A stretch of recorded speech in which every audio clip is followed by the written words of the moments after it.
to appear. What was the other part?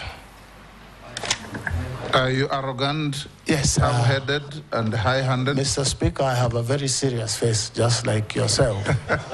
And that may sometimes be confused to me, but I'm very straightforward. And I do not beat about the bush. I say things as they are. And this is where people wonder whether doing things right or doing the right things is the thing to do. I believe in doing things right, but doing them right. So that sometimes it appears. I have a very strong personality on putting things in order. And that is why I was able to bring order to Kiambu, a very difficult county. How come they rejected you after one term? Mr. Speaker, that is a long discussion you and I would have, because you know how elections are done in this country. Yes, Junet? Mr. Speaker, the nominee has answered by saying he is not high-headed, he is not arrogant, because he has a very serious face. So does he use his face and his bald head to scare people? Speaker, maybe because there's also a question CS nominee did not answer.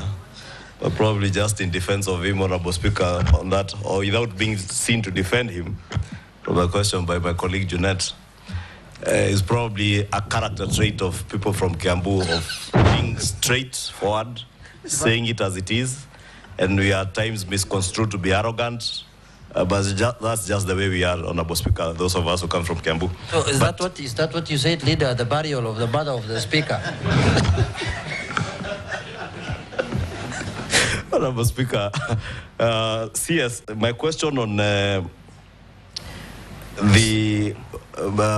big tech companies is how they're exploiting, and in fact, that article spoke of the work that is usually done by students, housewives, and groups of people who are in a weak position. So what I wanted to hear from you is what policy proposals would you be having to ensure, one, that the big tech companies first conform to our labor laws. Two, they are not exploiting these people because they're in a weak position. Because what they are doing is taking advantage of our students because they can be paid $2. $2 translates to about 300 shillings an hour.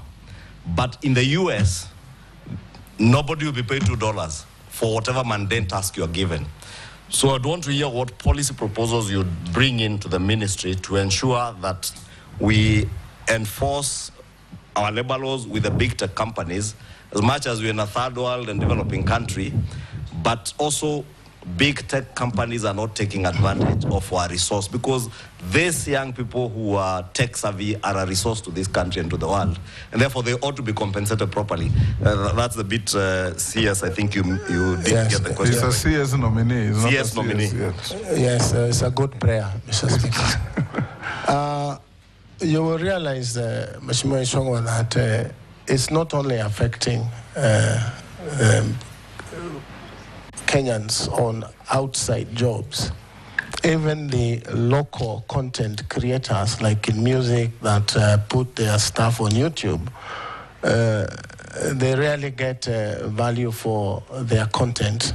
So I should be able to bring into Parliament a bill that should be able to regulate how much money content creators are paid, just like the coffee industry.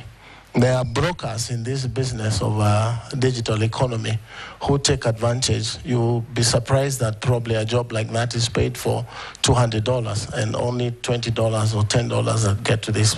So we should be able to do that through some regulation and some law. And knowing how vibrant our young people are, they would be happy, especially the Gen Zs. We can redirect their energy into using that energy productively to make money in the digital economy.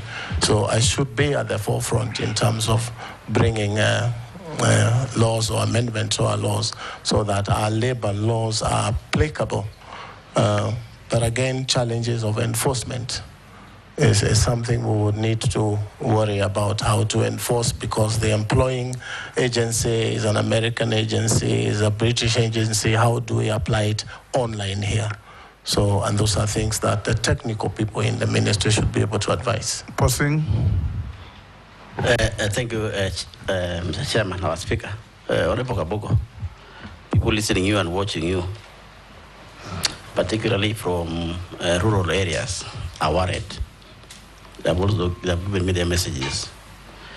And they're saying, how much does Honorable Kabogo know this country?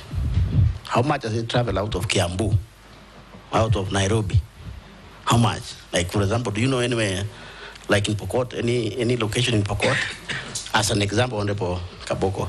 Why? Because of the Minister for ICT now is actually about the rural areas in terms of communication, you know, in terms of telephone communication and so on and so forth, which actually lacks in this country, Honorable Kabogo, and particularly pastoral areas, conflict areas, where if we had this communication, maybe it would have helped us to reduce this conflict.